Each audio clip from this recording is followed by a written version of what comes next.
Forward,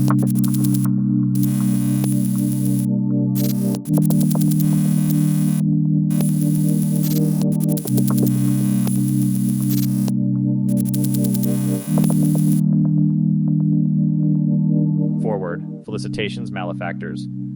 In this write-up, I will endeavor to explain the sweatiest, most efficacious strategies to ensure you, the aforementioned malefactor, for the reason of being a Dota player, emerge with the best possible team. This is a competition with your money on the line, so why not take a look to see if you can learn anything new? Factors to consider: MMR. Ultimately, the most widely used and reliable indicator of a random player's ability to win is MMR. The highest MMR players will or should go first. There is a Dota 2 leaderboards website to check and confirm a player's rating. It is possible for a player to be highly rated and not appear on the leaderboards if said player hasn't played ranked for over 2 weeks. Unlike other leagues, RD2L does not require MMR screenshots. If you have reason to doubt a player is their claimed MMR, such as Dota buff rank not matching, you would be wise to request proof from that player before draft. AR. Just picking the highest available player every round is almost sure to end in disappointment. Instead, I come up with an adjusted MMR, or AR, based on this list of factors. With my system, for example, A8, 0K player playing off role would incur a 0.9 multiplier in my planning. If they don't show up on leaderboards and their Dota buff is all turbo party Q, that might also incur a penalty.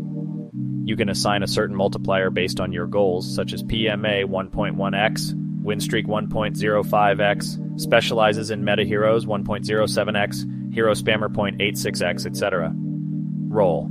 The NADCL interface only allows players to select a single role, but you should peruse Dota buff and ask any desired players if they can indeed play a different role.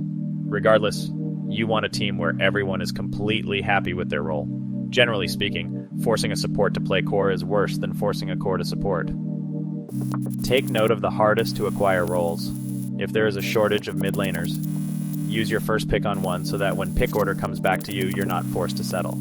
Conflicts. Remember, players cannot follow through on their threats, but God cannot actually grief if not drafted with SMD. They can, but the punishment would dissuade any sane player. I too have used this technique elsewhere to end up on a more desirable team. Do not be fooled. Being deceived by such threats is often a big culprit behind why team imbalance happens. But what about don't pick me with X threats? These are more credible. Though these players still cannot grief, you're far more likely to bring down the team mood and run into issues of lack of communication, flame, lack of preparation, and quiet quitting. Thus, it's best to respect these requests. If you're a desirable player, you can take advantage of this to avoid being picked on any meme teams that aren't looking to win. For example, if Team 1 is not drafting to win and has John, even though you don't know John, say don't pick me with John. Dedication. Players have different schedules and time commitment to Dota. Overall, NADCL is not a very time-intensive league, so this is a lesser issue. But if your mind is set on scrimming, contact prospective players to confirm they are open to the idea of scrimming and replay analysis. Block picking. In TCG pack drafting, this is a key strategy of top players. If the player to your right is drafting a green deck, you might take a key card for their strategy so long as you're not sacrificing a good card for your own. Your goal is to win, not necessarily draft your personal dream team. Therefore, there should be some consideration to break up known duos, teams with your pick.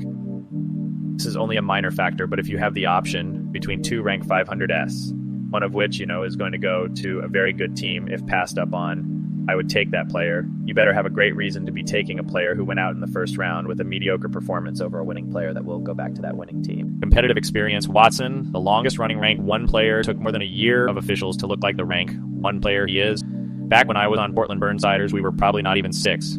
5K average at some points. Yet we had an experienced red old competitive gamer and shot caller in myself, Team Liquid's chef as manager, and 2 real-life friends. Together we achieved some success and toppled the DNMs, Fruguses, and Lukis of the world who at the time were not on a veteran stack. Every Dota buff also contains the player's esports match history, and this should be considered as well. Take a look at their performance in balanced high MMR environments. This is crucial if you're considering a dive pick for a lower MMR player. There is definitely a future pro down there somewhere. Communication. Even in the tier 1 scene, we've seen what should be strong teams crumble when lacking an in-game leader. Pubs and competitive are very different. One hero pickers shrivel up. Strategists' plans can be executed instead of being met with a kayate. Synergy combos can flourish. Unless a player is exceptionally skilled, you're not going to want someone who doesn't communicate or, worse yet, listen. When someone says back and nobody responds, breakdowns happen. This is an essential aspect, but hard to get a gauge on before drafting strangers. But at the very least, it should be conversation after the draft. Lastly, you'll want to make sure everyone speaks the same language. Gobble up. Gobble ups allow you to keep 2 players for the remainder of the season. Always gobble up the 2 players that will be hardest to retain. This will usually translate to the players with the best performance and highest MMR. Never gobble up a low MMR player, because it's almost impossible. They will be picked before you have the chance to pick them again. Don't be afraid to use one, or even not gobble up at all. If your draft was a total flop, it's better to release everyone and start fresh. The player pool is fairly wide and diverse. You can start again using the data acquired from previous weeks to determine a better pick order. Gobble ups make it imperative that you draft to win from the very start. With the golden gobble up, the rich get richer in this format. If you flop your draft to the point you either gobble up undesirable players or have to start fresh, you're in deep trouble. What's more, the teams are seeded based on draft.